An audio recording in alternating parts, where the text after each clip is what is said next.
بسم الله الرحمن الرحيم قل أوحي إلي أنه استمع نفر من الجن فقالوا إنا سمعنا قرآنا عجبا يهدي إلى الرشد فآمنا به ولن نشرك بربنا أحدا. بسم الله الرحمن الرحيم. إن الحمد لله نحمده ونستعينه ونستغفره ونعوذ بالله من شرور أنفسنا ومن سيئات أعمالنا من يهد الله فلا مضل له ومن يضلل فلا هادي له. أشهد أن لا إله إلا الله وحده لا شريك له وأشهد أن محمدا عبده ورسوله صلى الله عليه وعلى آله وصحبه وسلم تسليما مزيدا. أما بعد, muslimin dan muslimat yang dirahmati oleh Allah, Assalamualaikum warahmatullahi wabarakatuh.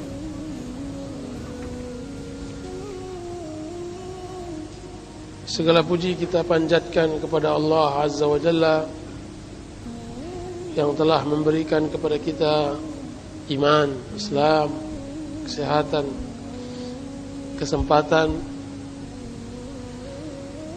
Mudah-mudahan dengan puja-puji tersebut akan mendatangkan pada diri kita mahabbah, kecintaan kepada Allah Azza wa Jalla.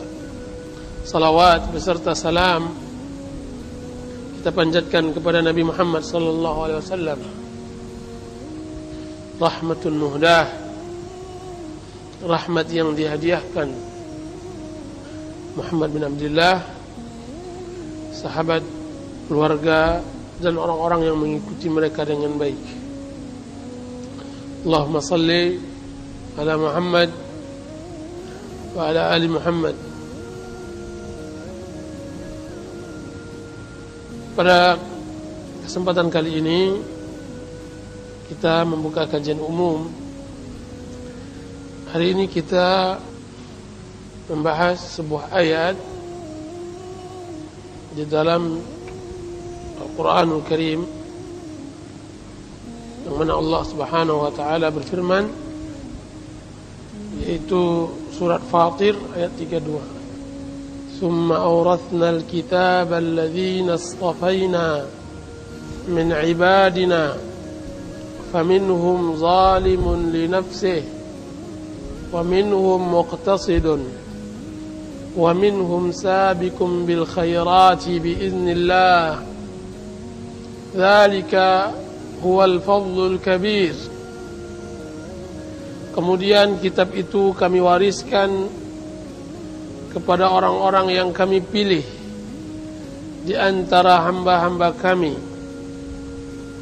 Lalu di antara mereka ada yang menzalimi diri sendiri, ada yang pertengahan, dan ada pula yang lebih dahulu berbuat kebaikan dengan izin Allah. Yang demikian itu adalah karunia yang besar.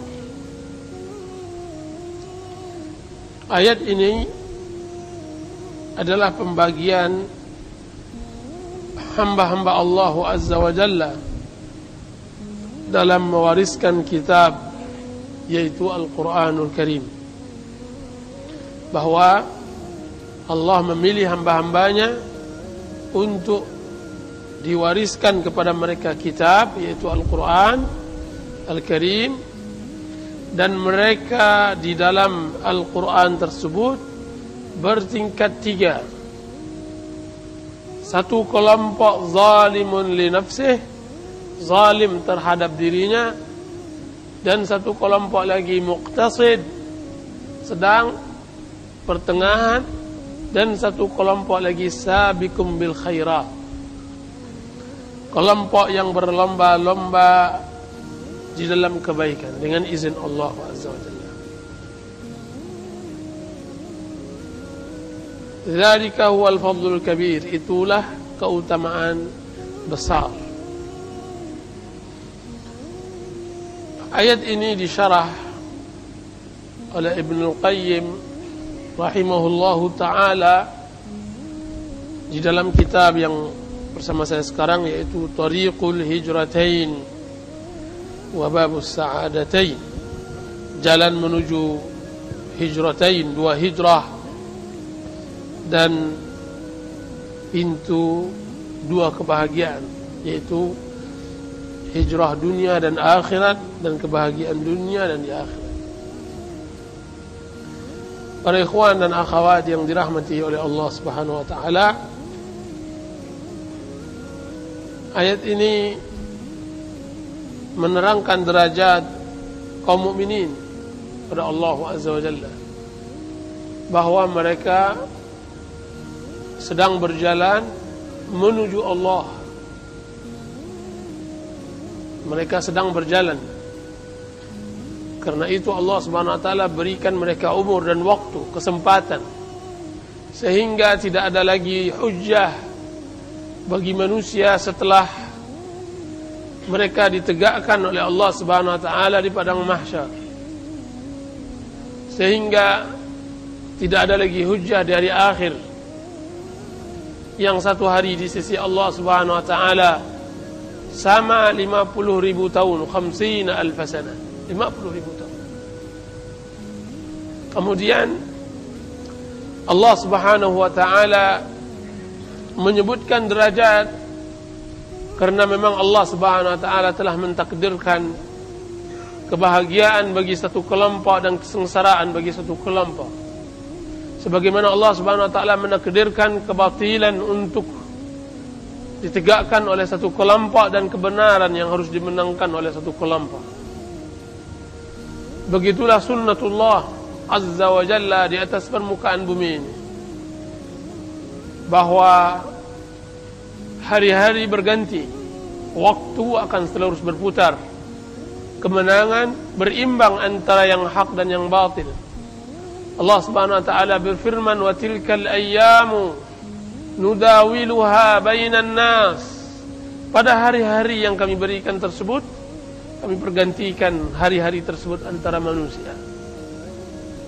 Kadang-kadang Allah memenangkan ahlul haq, kemudian Allah tebarkan keadilan di atas tentara dunia. Allah tegakkan rahmat, Allah berikan rahmat pada setiap penjuru dunia. Dan kadang-kadang Allah membiarkan kebatilan untuk menguasai bumi, sehingga dia membuat kerusakan di lautan dan di daratan dan di seluruh penjuru dunia. Akan tetapi bagaimanapun Allah Subhanahu wa taala akhirnya akan memenangkan kemenangan bagi ahli taqwa. Allah Subhanahu wa taala berfirman, wal aqibatu lit taqwa. Kemenangan pasti untuk orang yang bertakwa. Allah Subhanahu wa taala mengatakan, wal aqibatu lil muttaqin, dan kemenangan pasti untuk orang-orang yang muttaqin. Jika seandainya hal demikian tentang masalah warisan yang Allah Subhanahu wa taala titipkan, dan warisan ini sebagai fitnah, ujian, dan dia adalah amanah yang Allah Subhanahu wa taala pikulkan kepada manusia setelah langit dan bumi dan gunung menolaknya. Allah Subhanahu wa taala berfirman, inna aradna as-samawati wal ard wal jibal fa abayna an yahmilnaha wa ashfaqna minha wa hamalaha al-insan innahu kana zaluman jahula. Sesungguhnya kami tawarkan amanah pada langit dan bumi dan gunung, kemudian mereka tidak mau menerimanya, kemudian dipikul oleh manusia. Sesungguhnya manusia adalah orang-orang yang zalim dan jahula dan bodoh, tidak mengerti. Dan amanah Al-Quranul Karim yang Allah Subhanahu wa taala titipkan, manusia di dalam memikulnya berderajat, bertingkat-tingkat. Di dalam ayat ini Allah Subhanahu wa taala menyebutkan 3 tingkatan. Zalimun li nafsihi, orang yang zalim terhadap dirinya. muqtasid, orang yang menengah, tidak berbuat zalim dan juga tidak terlampau banyak beribadah, banyak berbuat baik kepada Allah Azza wa Jalla. Dan yang ketiga adalah sabiqum bil khairat. Allah Subhanahu wa taala juga membagi di dalam surat Al-Fatihah jumlah manusia. Maka kita memohon kepada Allah Subhanahu wa taala agar masuk ke dalam kelompok satu dan dijauhkan dari dua kelompok yang kita hindari. Kita meminta jalan siratal mustaqim, jalan yang ditempuh oleh orang mun'am alaihim, orang-orang yang diberi nikmat. Kemudian kita menolak jalan-jalan yang maghdub, orang yang dimurkai oleh Allah Azza wa Jalla, waddalin, orang-orang yang dilaknat, orang-orang yang disesatkan oleh Allah Azza wa Jalla. Di dalam Al-Fatihah ada 3 kelompok. Kelompok mun'am alaihim, orang yang diberi nikmat.